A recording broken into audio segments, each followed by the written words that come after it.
دفتر سے واپسی پر میں جیسے ہی محلے میں داخل ہوا تو میری نظر پھر اس حسینہ پر پڑی جسے دیکھ کر میرے دل کی دھڑکنیں بے قابو ہو جاتی تھیں۔ وہ اکثر ہی اس وقت دروازے پر کھڑی ہوتی تھی اور میرا اور اس کا آمنا سامنا ہو جایا کرتا تھا۔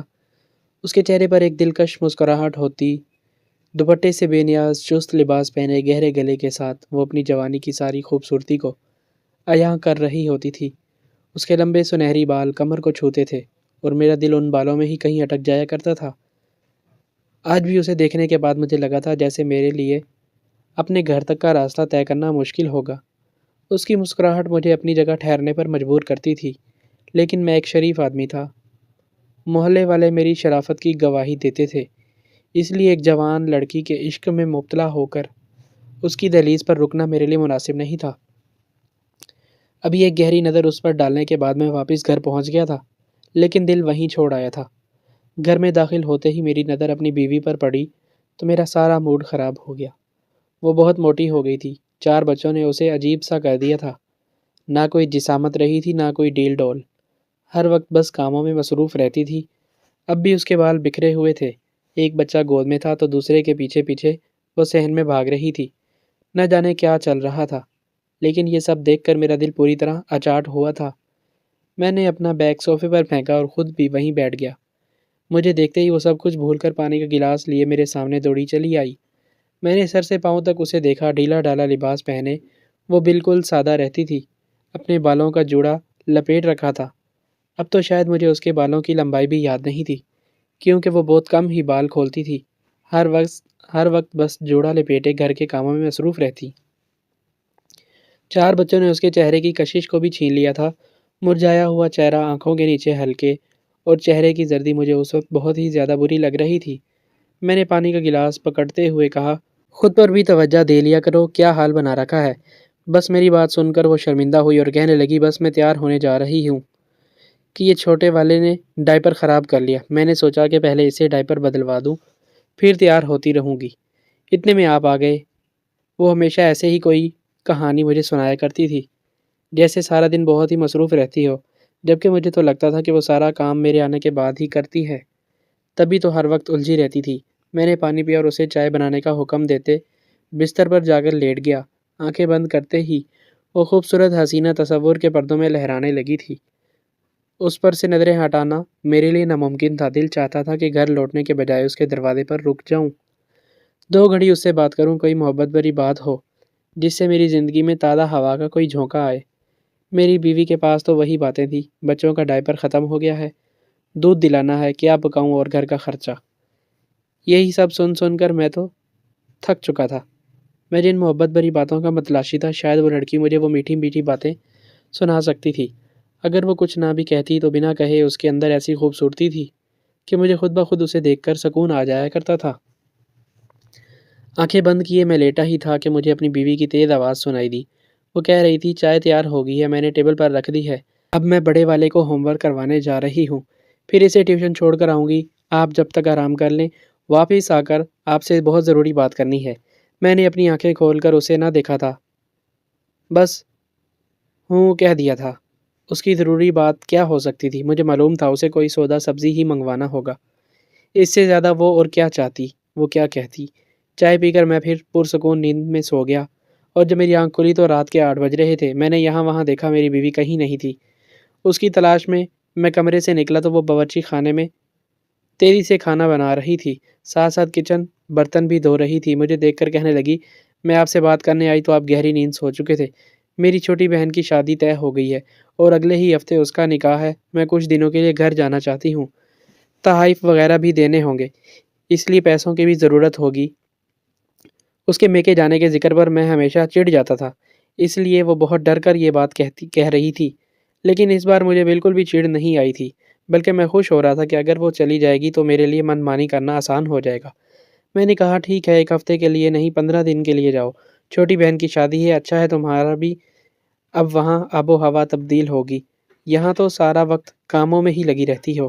میری بات سن کر اس کا چہرہ خوشی سے کھل اٹھا۔ وہ مسکراتے ہوئے میرا شکریہ ادا کرنے لگی، پھر کہنے لگی، آج میں آپ کی پسندیدہ ڈش بنا رہی ہوں۔ رات تک اس نے سارے کام نپٹائے اور پھر اس نے پیکنگ شروع کر دی۔ تحفے کے لیے میں نے اسے 5000 روپے پکڑا دیے تھے، فی الحال میں اسے جان چھڑانا چاہتا تھا۔ اس نے وہ پیسے سنبھال کر رکھ لیے، نہ ہی اس نے مجھ سے شادی کے کپڑے بنانے کا کہا تھا اور نہ ہی کسی اور چیز کا مطالبہ کیا تھا۔ اس نے سارے پرانے کپڑے ایک ہی بیگ میں پیک کیے تھے اور کہنے لگی کہ کل صبح دفتر جاتے ہوئے ہمیں چھوڑ دیجیے گا۔ ویسے تو بہت دور کا راستہ تھا، لیکن اس وقت میرے لیے اسے چھوڑنا زیادہ آسان تھا۔ اس کی تھکن زاد شکل دیکھ دیکھ کر میں بیزار ہو رہا تھا۔ میں نے کہا ٹھیک ہے، صبح تیار رہنا، اور پھر اگلی صبح میں نے بائک پر اسے اور اپنے چاروں بچوں کو بٹھایا اور سیدھا اپنے سسرال پہنچ گیا۔ دروازے سے ہی انہیں اللہ حافظ کہتے میں دفتر چلا گیا تھا۔ میں نے سکون کی سانس لی تھی، کیونکہ میرا ارادہ تھا کہ اب میں اس حسینہ سے بات کروں گا، اس کا نام پوچھوں گا اور اسے اپنے گھر آنے کی دعوت بھی دوں گا۔ میرے گھر میں اب میرے سوا اور کوئی نہیں تھا۔ اسی دن دفتر سے واپسی پر اتفاقاً مجھے دیر ہو گئی۔ مغرب کے بعد کا وقت تھا، ہر طرف سناٹا تھا، لیکن وہ حسینہ دروازے پر ہی کھڑی تھی۔ اسے دیکھ کر مجھے ایسا لگا جیسے وہ میرا ہی انتظار کر رہی ہو۔ اس کی مسکراہٹ پر میں نے اپنی بائک آہستہ کی تھی اور پھر اسے سلام کیا تھا۔ میری توقع کے برعکس اس نے نہ صرف سلام کا جواب دیا تھا، بلکہ وہ مجھے اندر آنے کی دعوت بھی دے رہی تھی۔ کہنے لگی کہ ہم یہاں نئے نئے شفٹ ہوئے ہیں، زیادہ کسی کو نہیں جانتے، آپ آئیں، میں چائے بناتی ہوں۔ میری اماں بھی ہیں، ان سے بھی ملاقات ہو جائے گی۔ ہم تو چاہتے ہیں کہ ہمارا لوگوں سے ملنا جلنا ہو، لیکن یہاں زیادہ کوئی ملنے جلنے والا ہی نہیں۔ اس کی بات سن کر نہ جانے میرے دل میں کیا سمائی کہ میں نے اس کی چائے کی آفر قبول کر لی۔ یہاں وہاں دیکھا، اس گلی میں کوئی بھی نہیں تھا۔ میں بڑی تیزی سے اس کے گھر میں داخل ہوا تھا۔ سامنے ہی اس کی اماں چارپائی پر بیٹھی تھی۔ میں نے انہیں سلام کیا تو وہ مسکرا کر جواب دیتے ہوئے کہنے لگی چلو، محلے سے کسی نے تو نئے کرایہ داروں کو پوچھا۔ ان کی بات سن کر مجھے پتہ چلا کہ وہ لوگ کرائے پر یہاں شفٹ ہوئے تھے۔ اس لڑکی نے اپنا نام اینی بتایا تھا۔ اینی کی اماں کہنے لگی کہ بڑا ہی بے مروت لوگوں کا محلہ ہے، کوئی کسی سے ہنس کر ملتا تک نہیں ہے۔ ہم تو اتنے دنوں سے یہاں خود کو بالکل غیر محسوس کر رہے ہیں۔ میں نے کہا اماں ایسی بات نہیں ہے، دراصل آپ لوگ نئے ہیں نہ، اس لیے پھر اینی میرے لیے چائے بنا کر لے آئی اور بات کرتے ہوئے کہنے لگی رات میری اماں کی طبیعت خراب ہو جاتی ہے، ہم دونوں ماں بیٹی کا ایک دوسرے کے سوا کوئی نہیں ہے۔ اماں کو ہاسپٹل لے جانے میں بڑی دشواری ہوتی ہے، کئی بار پڑوسیوں سے مدد مانگنی چاہی، لیکن لوگ ہمیں عجیب نظروں سے دیکھتے ہیں کیونکہ ہم کرایہ دار ہیں۔ یہ کہتے ہوئے اینی کی آنکھوں میں آنسو آ گئے تھے اور اس 18 سال کی خوبصورت لڑکی کو دکھی دیکھ کر مجھے بہت دکھ ہوا تھا۔ میں نے جھٹ سے اپنا وزٹنگ کارڈ نکال کر اس کے ہاتھ میں پکڑایا۔ میں ایک کمپنی میں اچھی پوسٹ پر تھا۔ میں نے کہا کہ آپ کو جب بھی کبھی کوئی پریشانی ہو آپ مجھے بلا لیا کریں، اماں کو میں اسپتال لے جاؤں گا۔ یہ سن کر وہ بہت خوش ہو گئی، میرے شکریہ ادا کرنے لگی اور پھر میں کچھ دیر بعد اپنے گھر آ گیا۔ گھر میں میری بیوی بچے نہیں تھے، بڑا ہی پرسکون ماحول تھا۔ میں نے باہر سے کھانا منگوایا، کھانا کھایا اور پھر بستر پر لیٹ گیا۔ تھکن سے مجھے نیند لگی تھی کہ رات کے 12 بجے کے قریب میرا فون بجنے لگا۔ میں نے دیکھا تو انجان نمبر تھا۔ کچھ سوچ کر میں نے فون اٹھا لیا۔ دوسری طرف سے مجھے اینی کی آواز آئی، وہ کہہ رہی تھی کہ آپ سو تو نہیں گئے؟ میں اسے پہچانتے ہی اٹھ کر بیٹھ گیا۔ جلدی سے کہا نہیں بولو، خیریت تو ہے؟ وہ کہنے لگی مجھے نیند نہیں آ رہی تھی، اماں تو دوائیں کھا کر سو جاتی ہیں، میں اکیلے میں پریشان ہو رہی تھی تو آپ کو فون کر لیا۔ اس کے انداز میں بڑی ہی بے تکلفی تھی، جیسے وہ مجھے برسوں سے جانتی ہو۔ جب وہ لڑکی ہو کر نہیں جھجک رہی تھی تو پھر بھلا میں کیسے جھجکتا؟ میں تو پھر ایک شادی شدہ مرد تھا۔ میں نے اسے اپنی باتوں کے جال میں پھنسانا شروع کر دیا، اس کے حسن کی تعریف کرنے لگا، اس کی پریشانیاں بانٹنے لگا۔ اس نے بتایا کہ اس کے والد ایک ایکسیڈنٹ میں اس دنیا سے چلے گئے تھے اور جب سے وہ اس کی والدہ بہت مشکل سے گزارا کر رہی تھی، والد کی پینشن پر ہی ان کا گزارا ہوتا تھا۔ اس نے اپنے گھر کے حالات بتائے تھے، وہ سن کر مجھے بہت دکھ ہوا تھا۔ میں نے بہت پیار سے اس سے کہا اینی کسی بھی چیز کی ضرورت ہو تو مجھے کسی چیز کی ضرورت نہیں ہے، ہاں ایسا دوست چاہیے جو میری تنہائی کو بانٹ سکے۔ پھر وہ مجھ سے میری بیوی بچوں کا پوچھنے لگی تو میں نے اسے بتا دیا کہ میری بیوی بچوں کے ساتھ اپنی اماں کے گھر گئی ہوئی ہے۔ یہ سن کر وہ اور بھی تسلی سے مجھ سے باتیں کرنے لگی اور پھر ساری رات ہم دونوں کی باتوں میں ہی نکل گئی۔ صبح دفتر جانے کے وقت میں نیند سے بے حال ہو رہا تھا، لیکن نئی نئی محبت کا خمار چڑھا تھا، اس لیے اپنی اس تھکن کو مسکرا کر برداشت کر لیا تھا۔ اگر یہی رت جگہ مجھے میرے کسی بچے کی وجہ سے کرنا پڑتا تو میں اپنی بیوی پر خوب چیختا چلاتا کہ مجھے دفتر جانا تھا اور تم لوگوں کی وجہ سے نیند نہیں ہوئی۔ لیکن اینی سے بات کرنے کے بعد مجھے ہرگز بھی اس بات پر کوئی افسوس نہیں تھا کہ میں رات کو بس 1 گھنٹہ ہی سو سکا تھا۔ آنے والے 2-4 دن تک یہی معمول چلا۔ میں دفتر کے بعد واپسی میں اس کے گھر چلا جاتا اور پھر اس کی اماں کی خیر خیریت پوچھ کر اینی کا دیدار کر کے واپس لوٹ آتا۔ اینی کے ہاتھوں کی بنی چائے بھی پی لیتا اور پھر ساری رات اس سے باتیں بھی کرتا۔ یہ دن کے اندر اندر ہی میرے سے ختم ہو گئے تھے اور ہم دونوں ایک دوسرے کے ساتھ بہت زیادہ اٹیچ ہو گئے تھے۔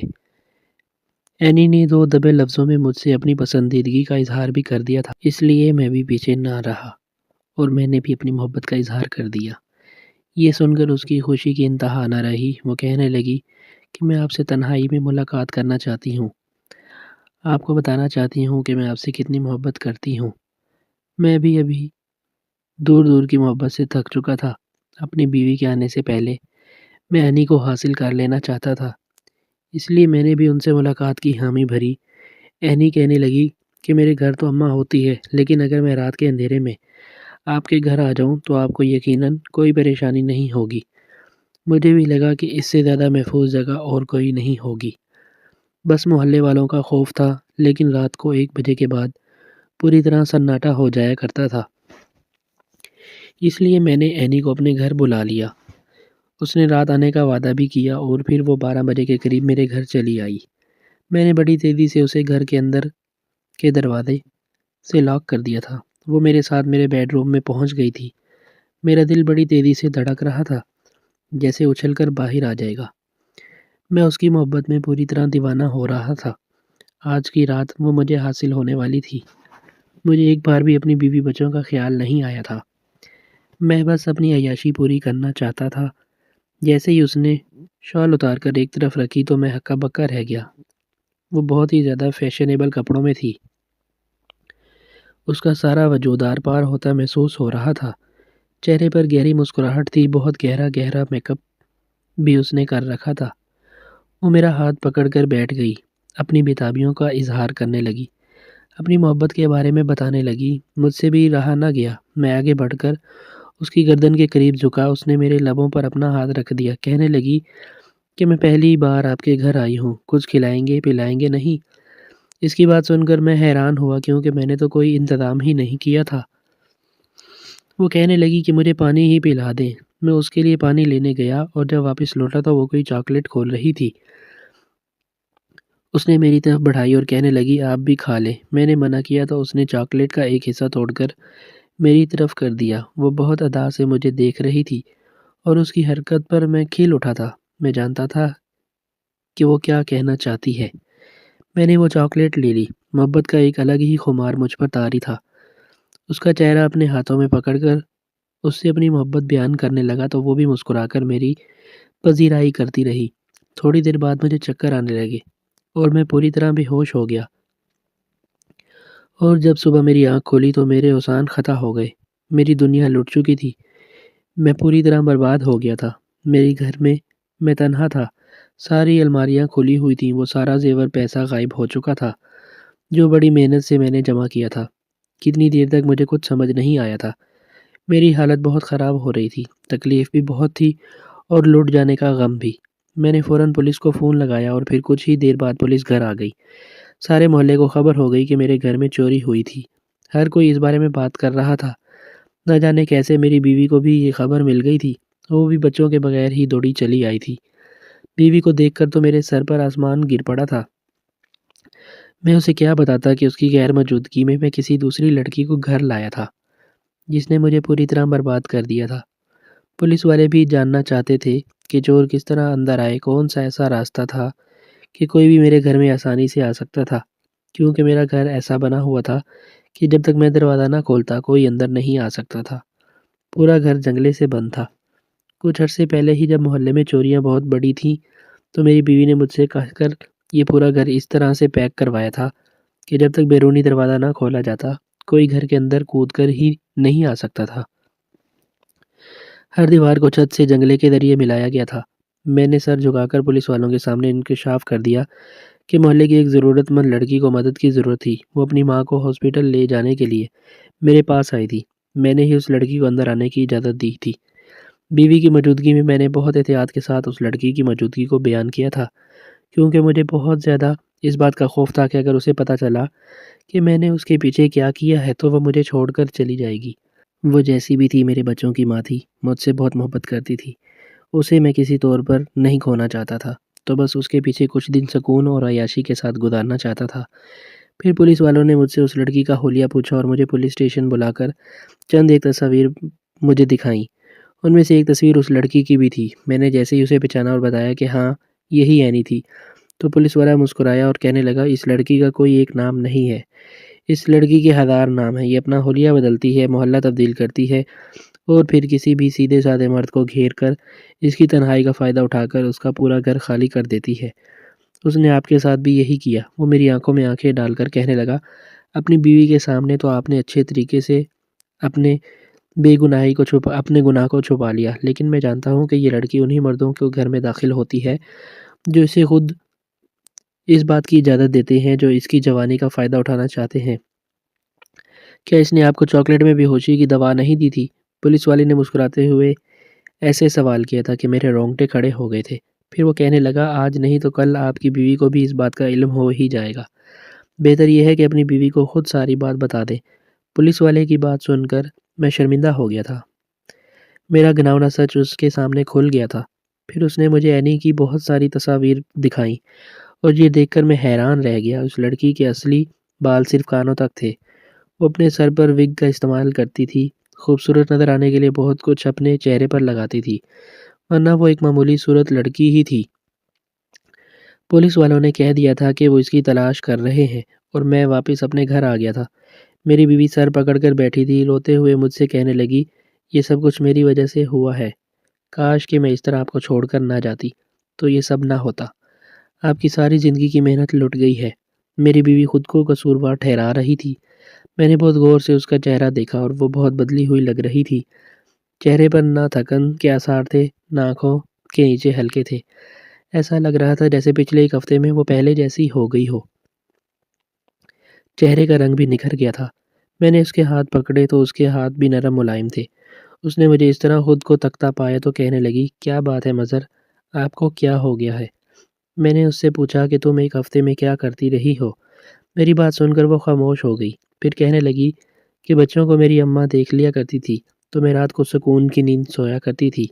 دن میں کھانا بھی چھوٹی بہن بناتی تھی، صفائی کے لیے ملازمہ آتی تھی۔ زیادہ کام نہیں تھا تو میں نے بس آرام ہی کیا ہے۔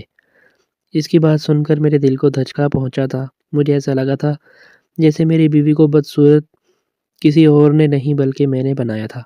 وہ تو ہمیشہ کی طرح اب بھی بہت خوبصورت تھی، لیکن میں نے جتنی ذمہ داریاں اس کے سر پر ڈالی تھیں اور 4 بچوں کی تربیت اور ان کی پرورش کی ذمہ داری وہ جو نبھا رہی تھی، اس نے اسے بے ڈول اور نامناسب کر دیا تھا۔